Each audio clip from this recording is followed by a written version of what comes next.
look at that hardship and say, I am stronger than this, or you can allow it to consume you. So when I say trauma and hardship, I mean it's any little thing that any person may have gone through. And for me, it's mainly being the voice for people who have lost their voice along the way. It's being the voice for people who don't know how to fight any longer. And I think that's kind of what I feel is really important. And may the Almighty grant your beloved Grain the highest stages of General Firdaus, and my condolences to you and the family, and may the Almighty grant you all comfort and ease during this challenging time. And yes, I love what you said, because for me now it's the 8th day, and somebody who is a bereavement counselor, acceptance and closure is part of your healing, and you've uh, trained your mind to say, uh, I can let this bring me down, or I can accept that death is a finality and we all have to go somewhere. Go. It's stated in the Quran. It's there, and I can focus on the beautiful memories I have on my granny, and I can carry on praying for her. And I am so pleased at this 8th day already. You have decided to, I think, fast forward this whole process, and you feeling positive now. Absolutely. It's about being in the moment. There's times when we will have to mourn and we will have to feel and grieve, but there are times when we need to pick ourselves up again. And again, that's also what the book kind of goes on about. It's about accepting and feeling and grieving and really sitting with those emotions, but also learning how to heal and learning how to reach for the light and feel better. It's not about sitting in that position of grief forever. I love what you said. That it's sitting. Yes, grieving is a very human emotion, and it's part of loving. Is grieving at some point or the other. Uh, every Everybody would find a moment where they're going to grieve, whether it's a final grief like death, or a loss of something, a loss of a relationship. But you might experience grief, which is the human emotion, and go to the emotions. But like you say, there comes a time where you have to, thereafter say, you know what, I need to pick myself up.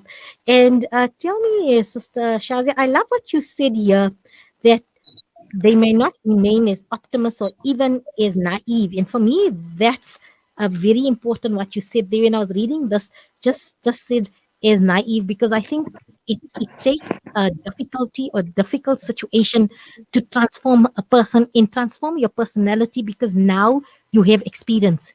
You've Yes. endured something that's made you stronger. So when you move into situations that are potentially challenging, you see it from a different vantage point, a different perspective, and you no longer the naive somebody you were before you encountered a difficult situation.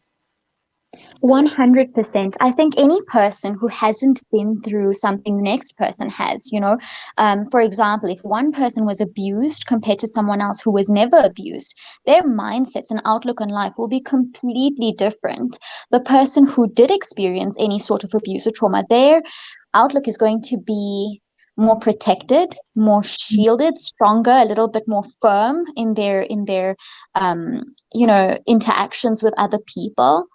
I think that naivety and that innocence, it is sweet, but also there is more. And once you do go through certain trauma, certain hardships, it comes with a sense of strength.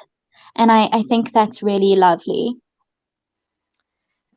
And I was going to ask you, do you perhaps have your book here on hand, or well, maybe you've committed something to memory? If you could just read us maybe a short piece of your prose, or a poem, just to let our readers and myself included to get an idea of what can we expect from your book. When I seen the book was published, and that unfortunately due to me recovering from COVID and pneumonia and that, I didn't manage to get a copy of the book, which I wanted to, but it is on my to-do list and to get list. But if you can maybe just recite a short poem or a short piece of the prose. Of course. Okay, so I did actually think about this, and this is a poem that I think really is special. Um, so on page 63 of my book, it says, "You were born into this world shaped by God Himself. He created galaxies upon galaxies, yet you think His creation of you would not be perfect? Why would He allow Himself to create anything beneath His standard? You are one of His masterpieces. You are just as beautiful as His entire galaxy. You are perfect." Um, the reason I really love this book is because, and this poem especially, is because it sits on what, people generally go through life feeling not enough. And I think it's important to remember that each of us were shaped and created by God, by Allah. And it's important to remember that would He allow any of His creations to be less than His standard, less than perfection?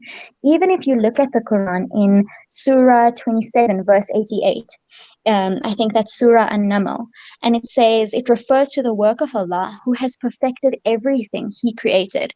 So yeah, I think that's kind of also how I feel about this poem. Absolutely. And yes, we all are creation of the Almighty and perfect in our own unique ways. Alhamdulillah. And I love that and looking forward to reading the book. And congratulations on having published, to be such a young published author. That in itself is brave and courageous.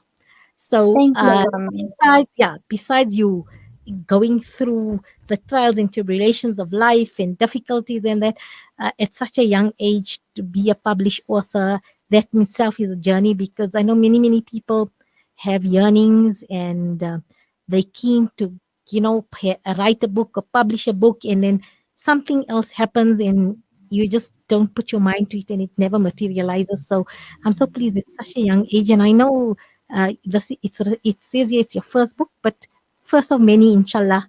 Looking forward to it, and thank you for giving us your time and chatting to us here on Inspired Afternoons on Salam Media.